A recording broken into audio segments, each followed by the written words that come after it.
Welcome to Speaking of Pets, Take 2. This week, we are revisiting a previous episode. Lots of great information. We wanted you to enjoy it twice. Here's today's episode, created just for you and your pets. Hi, everyone. Welcome to Speaking of Pets. I'm Dr. Alice Novotny-Jeroman, a board-certified veterinary dermatologist, and... I'm Janet Novotny-King. I'm the doctor's sister. I'm not medically trained in anything. Thanks for joining us today. Once again, we have a super cool guest. This is a really interesting topic. Most of my friends talk to me about losing their pets, and it's losing a family member. So, Alice, who do we have on today? Dr. Elizabeth Hugger is a regional veterinary director for Lap of Love, veterinary hospice and end-of-care life services in your home. We've all been through the loss of a pet. To have to bundle that pet up, if it's a cat, put it in the carrier, then it gets afraid because, oh no, I'm going somewhere strange. Or you've got a big dog that you can't lift. Lap of Love comes to your home and provides you with an in-house end-of-care service. And I have to tell you, it's a much-needed service. In human medicine, we have hospice. Lap of Love is hospice and end-of-life care. And Dr. Hugger is a graduate of Texas A&M. She did her undergrad at University of Florida and her vet degree at Texas A&M.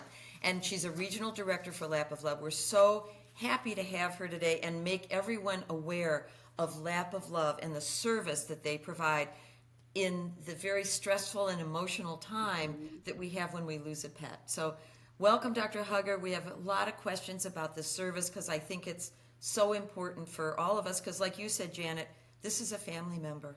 Yes. And when it's 11 o'clock at night, like with Shaggy, and he was really sick, and I didn't know what to do, and I knew there was a vet that would come to my home, and I called and I said, "You don't know me, but..." Yeah. And he said, "I'll be right over." And I was so grateful because it's never a no. It's how can we help you? Yes. So welcome, Dr. Hugger. Thanks for coming and doing the show today.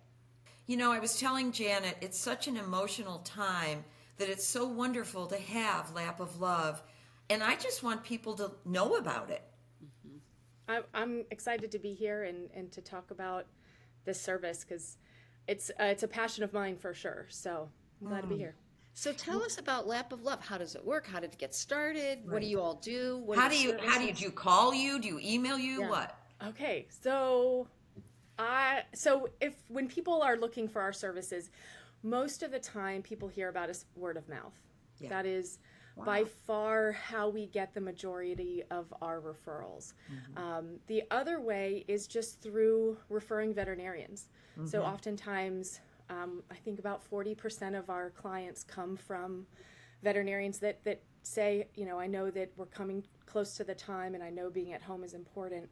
Call Lap of Love and they'll provide our information. So we do have a website, and that's probably the easiest way to get some general information.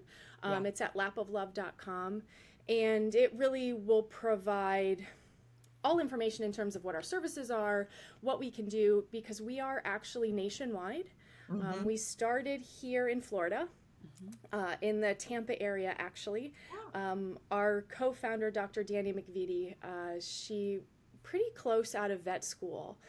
She was working in emergency medicine, and she had an owner come in she tells this story where she had an owner come in, she had this poodle wrapped in a blanket in her lap, and she knew that it was time, and they were in the clinic, and the owner she said, "Is there any way that you can just leave her here on my lap?" And that's how Lap of Love got its name. Oh, that's beautiful. You know, just being really what we are dedicated to preserving is the human-animal bond. That is something that is just so important, and really that bond is undeniable. Yeah. And if we can help make this process a little bit more manageable, you know, we're never this time in a family's life with their pets, it's never going to be good. Yeah. So there are never any words either. It's There's not. No words. So really what I always said to families, and when they asked, you know, how I can do this and how can you, my my focus and my goal and my answer was always that it really is just an honor for me to be able to be here. I agree. And You know, can I tell you, Elizabeth, when my father-in-law passed away, I've told this story on the show before. We walked out of the room and the funeral director was there. And I said to him, gosh, I don't know how you do this. And he said the exact same thing. It is my honor to be with your loved one at this point in that person's life. How true is that? yeah, it is. And if we can make an unbearable situation bearable, Yeah. that's really always what my goal was. And so, so that's who we are, and we offer services everywhere like that. We want to be able to provide whatever it is families are needing when they're coming towards this stage or this season of their pet's life. So everything from in-home hospice care, which basically is when we're coming to the end, there may be a couple of things that we can do and try to help improve quality of life for a short period of time. And if we can do that, that's kind of where we are with hospice. We also have a tele-hospice service where families can call in and speak directly with a veterinarian. And it's very much a quality of life discussion. Yeah. And it just gives families a little bit of direction in terms of where are we, what may be the options, and are we getting to the point where we really need to start thinking that we need to make this really difficult decision. So we walk families through that time, and then we do have our in-home end-of-life services, or in-home euthanasia services. And then after that, we also provide pet loss support and grief support for families. Wow. And that's not just for families that are lap of love families, but it's available to any pet parent that has lost a loved one that is just searching for support. We have that as well. So It's really wraparound services. Yes. Yes. And then I also love that you have a memory gift, which I think is really sweet. Because when our Shaggy, it was my first time with euthanasia, and I had no idea what I was getting into. And then, like a couple weeks later, this little package arrived, and I had no idea that was happening, and it was just the sweetest thing. And we now have all of those little paw prints on our Christmas tree. Yeah. That's where we put them. And it's just it was really touching to get that. I had no idea it was coming, so it was a lovely surprise. yeah, that is actually, we leave those paw prints with the family in the home when we make them, so that they have that at least tangible memory afterwards. What can I ask a technical question? Of course. So do you also take care of the body? We Because do. I think a lot of people don't know what to do. Yeah. Or like they'll wake up in the morning and the dog had passed away on its own. Yeah. And they don't know. Do they call the police? So would they call you for something like that as well? So good question, and the answer is twofold. So if we are providing end-of-life services, yes, we absolutely will provide aftercare services if the family so wishes. Sometimes families wish to bury them themselves and handle their own aftercare, which is totally okay and appropriate. But oftentimes they will ask us to handle those, and we do have trusted funeral home partners in all of our locations that we work with really closely. And we have very high standards, I will say, with what partners we will work with, because we are very particular. And so, yes, now the flip side of that is if a family has noticed that their pet has passed away overnight, for example, in those cases, they certainly can give us a call and ask for guidance, and we can guide them to the certain funeral home partners that are local and give them a little bit of guidance on whom to call in those instances.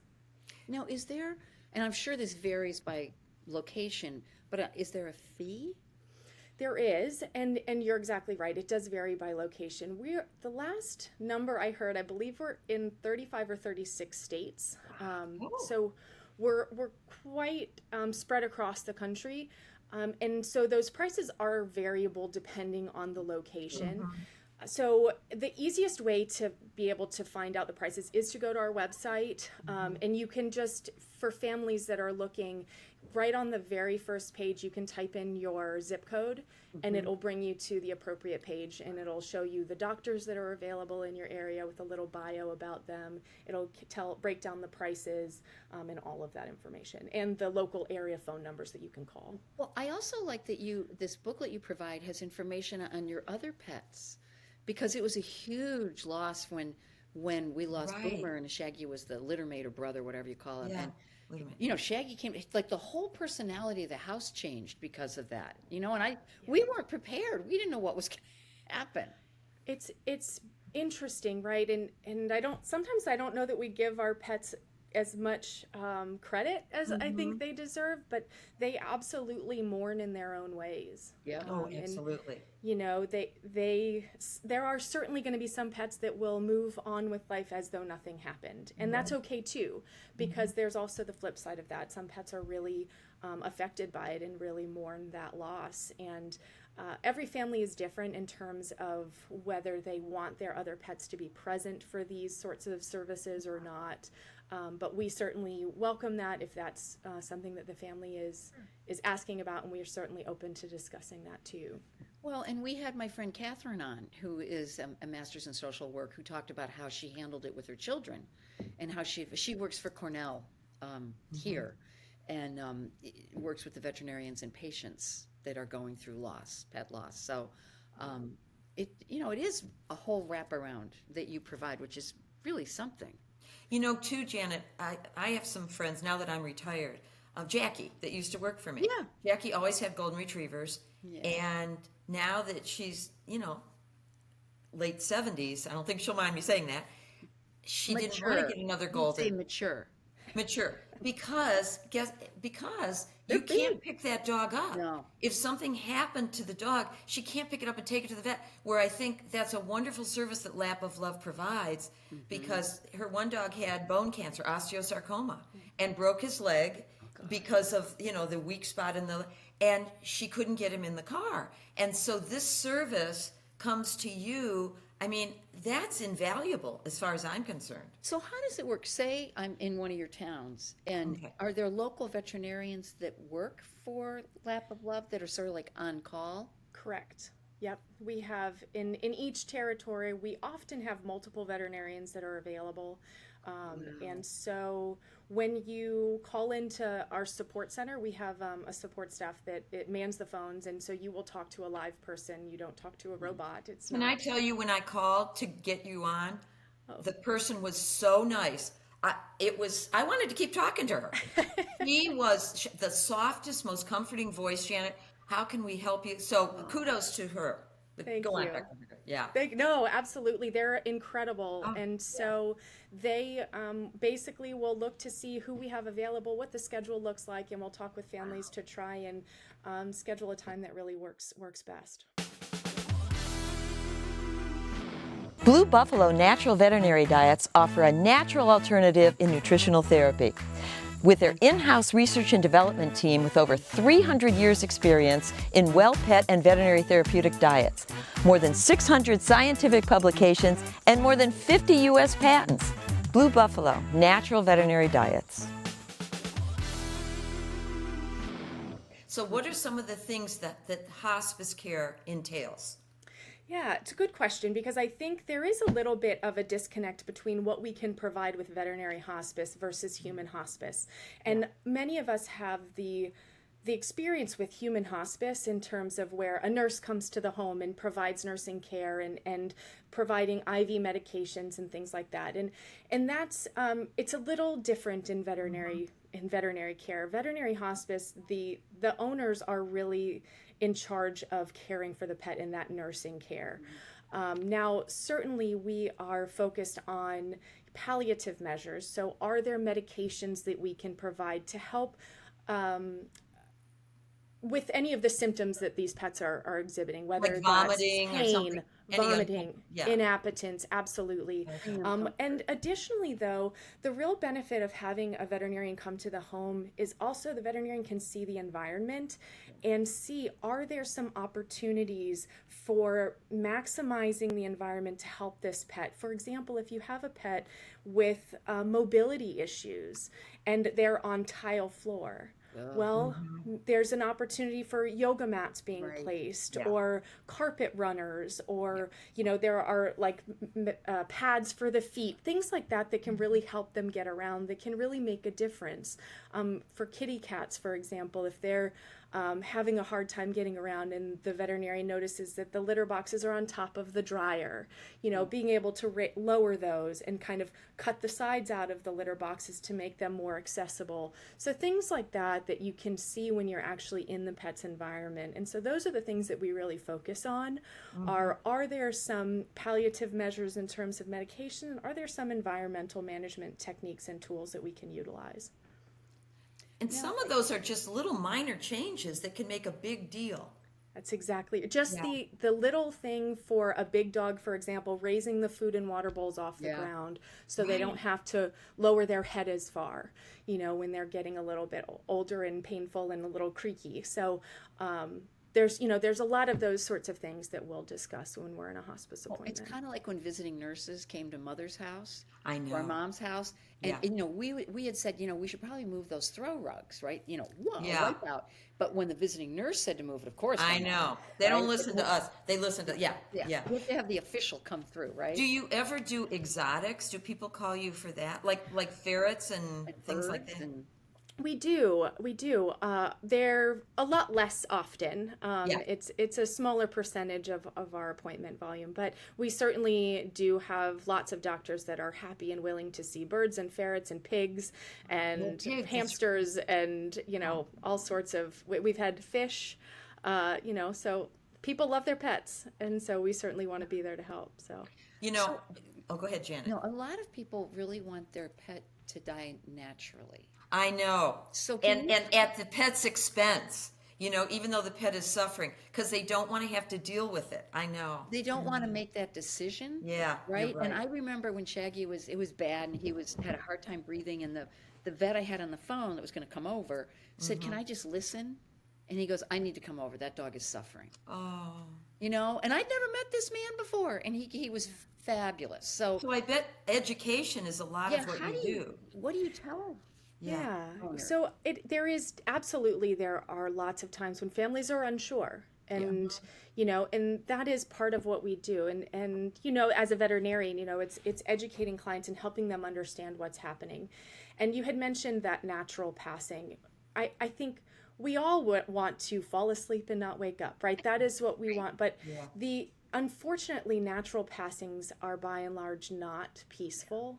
And so helping families understand that, what we're able to provide as veterinarians, we're the only medical practice that is legally allowed to take a life, right? And I take that extremely seriously. Yes. And I know every veterinarian does. Yes. And with that, we're not only able to stop suffering, but we can help prevent it from occurring in the first place, which is actually part of our veterinary oath, is to help prevent animal suffering. And so I feel really strongly that it is much better to make this decision a day too early than a moment too late. Totally agree. Sure. Because you regret that the rest of your life. Yep. Why didn't I do that sooner? And I've told, even though I'm in Durham and we have very few losses in Durham, thank you, God. People for some reason always called on me to ask me stuff. And I'd say, he's not doing well. All right, let's give him a day. Let's see. And if he doesn't turn around, because sometimes we all have a bad day. Right. Let's face it. Right. But when it's a terminal disease, like a hemangiosarcoma or something, and you know that they're not going to get any better. And I have to tell you, Janet will know about this. When our father was dying, he had at the end he had liver cancer, and the resident that was taking care of my dad at the hospital, he was hospitalized, and my dad was kind of out of it because they were giving him morphine drip, and they wanted to put in a feeding tube, and I had to fight with our older sister. The man is terminal. The only thing this man ever complained about was the NG tube, the nasogastric tube, that it bothered him. I am not putting him through something that bothered him when I know, and I'll tell you, Dr. Hugger, it was a fight with that resident, because legally They wanted to do that, and I said, and I was so mad at myself because I got teary-eyed because I was fighting it. I said, I will sign anything you want. This is not on you. This is the family decision. And then my older sister said, well, I said, Penny, this is not TV. This man is terminal. We need to do whatever he can. And we refused the feeding tube. But it was a fight. And thankfully, in our profession, we know when it's the end. Yeah. And we don't have these legal things of, let's put a feeding tube to prolong life. No. But I will say, as a pet owner, it is comforting.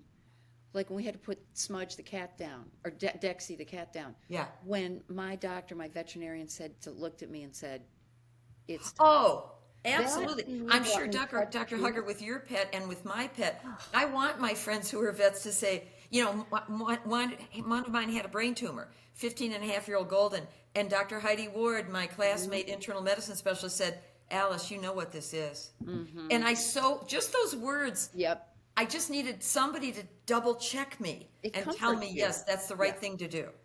Yeah. 100%. I mean, I can even speak from my own experience, right? That when I have my own pets, I all of a sudden cannot be a veterinarian for my pets. Like, and I cannot think Right. that way. Right. And so I need my veterinarian friends to be able to say, look, Elizabeth, like, this is snap where we out of are. it. Like, it's time Yeah. and it's okay. Yeah. And so being in that space also helps me to be a better doctor for my clients too. You've been there yourself. Yeah. Yes, you can help them. You know exactly that pain and the difficulty of making that decision and that question of, is it too soon or is it too late or is it time, and being able to sit in that space. Yes. Can you walk us through the process? Now, I've experienced it, but a lot of people, I didn't know what I was getting into the first time. That's a good question, Janet. Yeah. Absolutely, I'm happy to. So typically, a typical appointment, for example, there will be a first medication that will be administered underneath the skin, just like giving a vaccine. And in that medication, there's pain medication, there's sedation, and it's really just to help them relax. Many of these pets have been uncomfortable, not feeling well for a long time, and at this time, they're really able to relax. We can remove that discomfort, really let them kind of settle into that feeling of just painlessness. And then, once they're ready and once they're feeling really good, then we move forward with the second medication, which essentially is an overdose of anesthesia. It really travels to the brain first, and it shuts things down from the brain and then shuts down the other body systems. Is that IV again? That second So it depends. Okay. That's a good question. So many times, yes, it is IV, but we do not place indwelling catheters like many hospitals do. We find that actually causes a lot more stress in terms of having to hold the pet and, being able to gain IV access while they're, struggling. So we try to avoid all of that manipulation if possible, which is why that first medication is just given under the skin just really easily. And then that second medication just depends. There are oftentimes some of these pets that are so sick, some of these kitty cats that have chronic kidney disease, have terrible blood pressure and are really dehydrated. So venous access is really just not an option.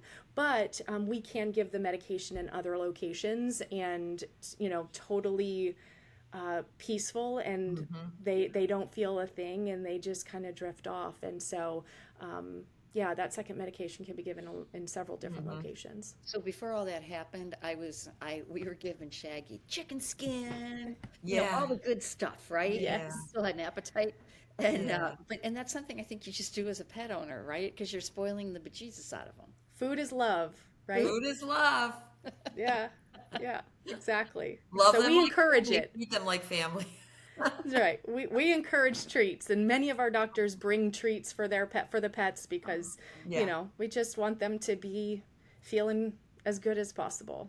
So Did you ever? Go do you ahead, have Jan. any advice? Like, a couple of my really good friends, the dog was drooling, the dog was losing bowel control. I mean, it was bad, right? But the pet owner wasn't ready. So do you have any tips on how to talk to a friend or a family member and say, hey, like, look at how This is bad. This is bad. Look at Fluffy here. Yeah. I can't take it anymore.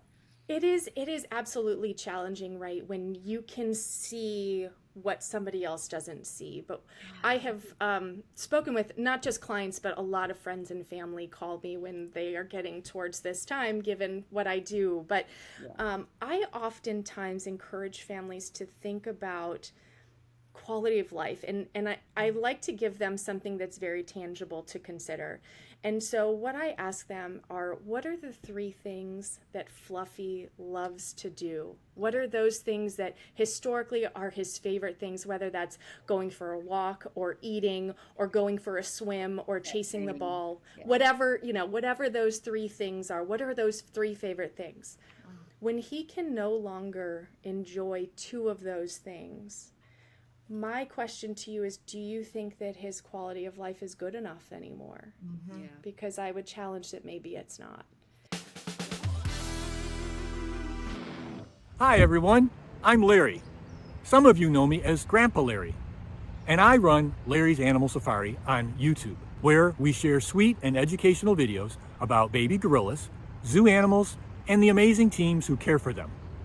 If you love animals of all kinds, I'd love to have you join us. You'll meet little ones like Jamila and Kayembe, learn how zoo families grow, and enjoy real moments that bring joy and curiosity to animal lovers everywhere. Just search Larry's Animal Safari on YouTube, or click the link in the show notes. New videos go up weekly, and each one supports awareness for animal care and conservation. Thanks to Speaking of Pets podcast for all they do. Now, let's get back to the show. The other thing is, like, for example, let's go back to the kidney failure cat. They lose their body mass, they get dehydrated, their skin and bones, and the owner has been living with this, and they don't see because they're living with it every day. Right. Then a stranger like Dr. Hugger or Dr. Droman or Janet walks into the house and like, oh my God, because they're not seeing the change. Yeah. Yeah, that is certainly challenging, and oftentimes, sadly, we do see an uptick in appointments around the holidays, and I think a lot of times, What is that? I know. because It's like the family pet's gotta members- go. First thing gotta go. I got too much to do. And the pets, No. I agree, no, Dr. you- Hugger. I No, would tell but my Alice, girls. I'm not What? saying that. It's not that. You hear, like, I have a lot of humans that die around that time of the year, and pets, there's something about the holiday time. Well, I'll tell you my thing. Even in Durham, I noticed that, all of a sudden, we got family coming and everything, and now the pet is too much trouble. And Oh, my God. I know. It used to, as vets, all of us would agree with that. Wouldn't you, Dr. Hugger? Yeah, and I think also when you have holidays, there are also people that you don't normally see that are now seeing the pet that haven't Yes. seen them in the last 6 Yeah. months, and they're saying, "What are you doing? Look how Yeah. rough she is." Yeah. And I think that also plays Yeah. into it as well. Yeah. Holidays, yeah, I agree. Yeah. Yep. What pets do you have, Dr. Hugger? So right now I have one dog. She is a terrier mix. That whatever was walking by that day, who knows what she is. And she's 13. She's an old lady, and we used to have 4 dogs, and she was the terror of all of them. She was the bad girl. And now she's the good dog. I don't know what happened. What happened there? I don't know. And then we also have 2 tortoises. So we Oh, have. I love. How old are they? They are, about 10. So Are they in a cage? they are outside. We've built a garden for them outside, and so yeah. So they live until it gets below about 50. Then we have to bring them inside, and so we have like one of those plastic baby pools. We Yes. put it we put it in the house, and they sit in the baby pool in the house until it warms up a little bit. So.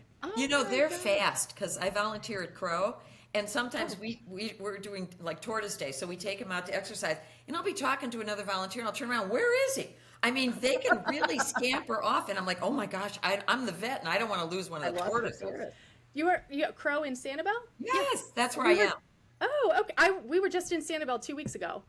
For what? Not the shell show. That was last weekend. No, just because Hanging out. we have a year-old son, and we took him to the beach for the first time. Oh, if you can, look up the Sanibel Sea School.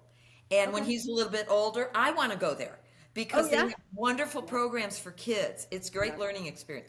And the Shell Show is the first weekend of March. That's adorable too. He'd love that. Not when he's 2, maybe 3, 4. Later. Yeah. Later. Oh my goodness. And it's funny you mentioned Crow too, because when I was in vet school, went through the match and was looking at Crow as one of the intern possibilities. Yeah, I ranked them at one point, who knows where, but Yeah, it's wonderful. I mean, there's nothing like it. When I Yeah. go back to Ohio, when I go back home and there's an injured animal, the closest thing to me is back to the wild, which is about an hour and a half away. But Crow, my husband and I were going to Venice and we were ready to get on 75 and there Venice, was an Florida. injured tortoise, one of these big ones that was hit and left for dead. And I can't tell you how many runners ran by and didn't do it. I yelled, "Turtle!" And he pulls over as soon as he can, because you know how everyone here goes 80 miles an hour.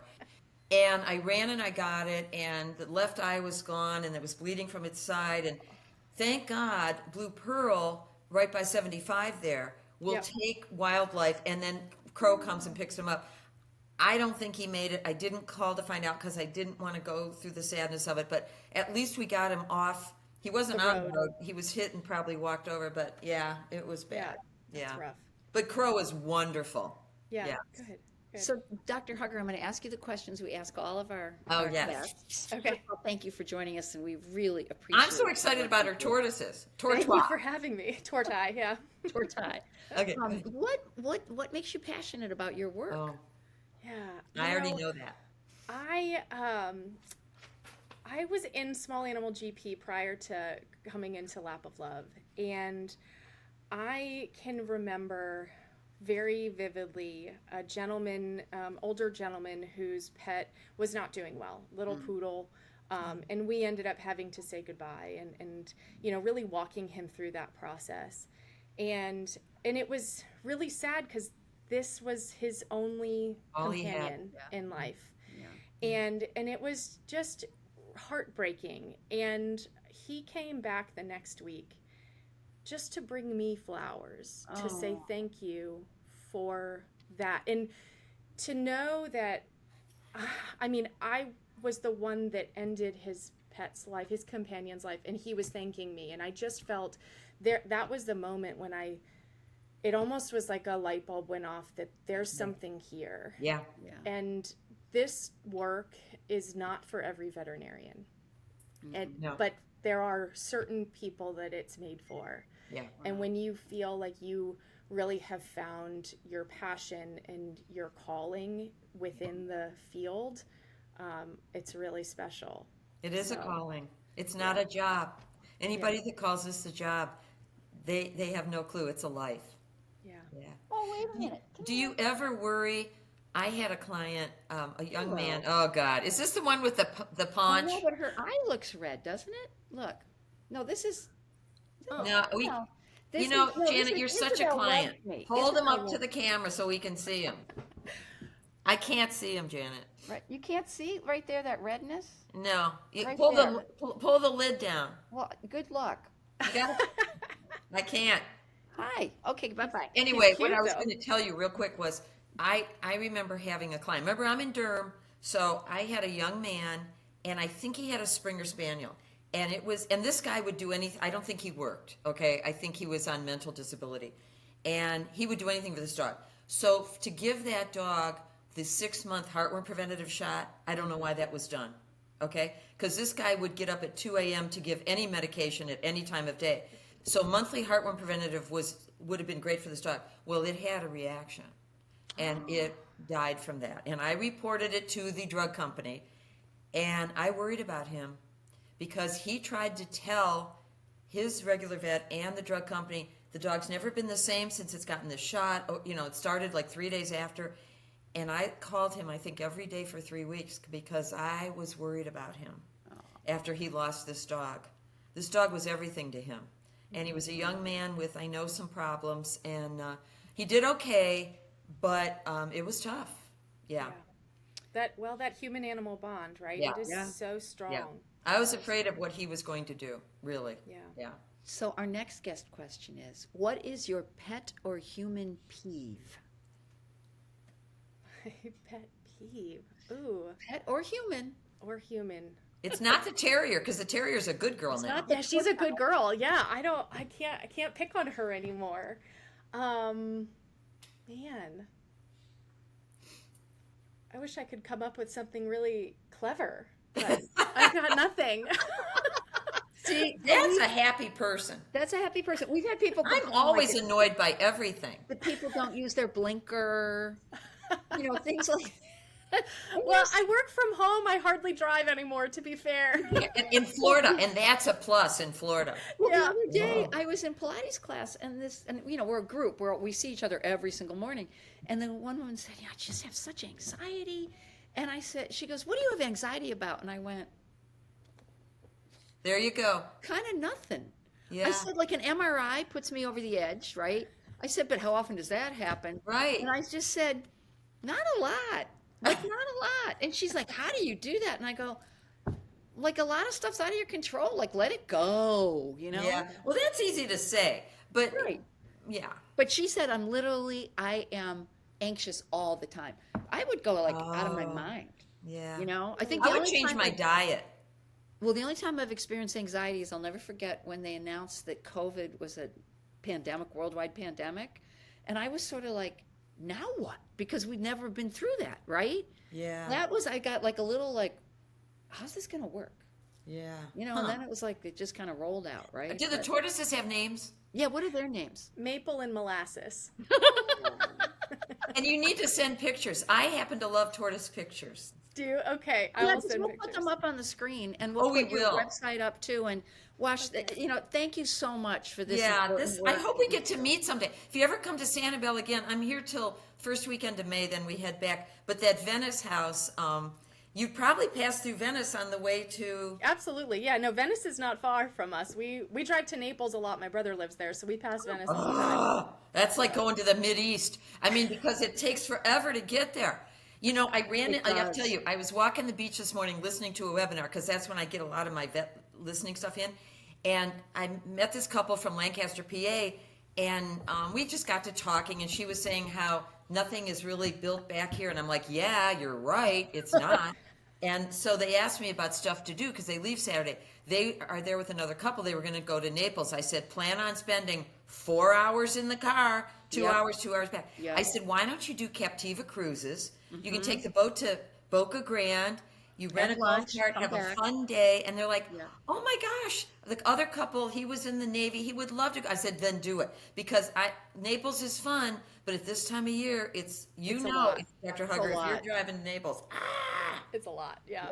It's Well, busy. thank you so much for joining us. We so send appreciate pictures. I will. Thank you for having me. I really appreciate it. It's been lovely. Oh, I love It's what been a you do. I honor you for what you do, and I'm so glad that you came on, because our listeners really need this service, and if they don't know about it, go on the website. We'll put it on, our producers will put it on the media information. But thank you so much. From the bottom of my heart, really. So, Alice, wrap it up. Thank you, Dr. Hugger. This is Dr. Alice Novotny-Jeroman from Cleveland, Ohio, saying... And Janet Novotny-King from Cleveland, Ohio, saying thank you for listening. Thanks for joining us. Please send us your questions. We're happy to address them on the show. And we love our listeners. We love our listeners' pets. And we can't wait to see Dr. Hugger's tortoises. Thank you. Thank you, ladies. Bye. Appreciate it. Bye-bye. Hey, thanks for watching. And listening. We like likes. Don't forget to like, share, and subscribe. You can follow us on social media at Speaking of Pets. And give your pets a big kiss from the Novotny sisters. The Speaking of Pets podcast is an SLA video production.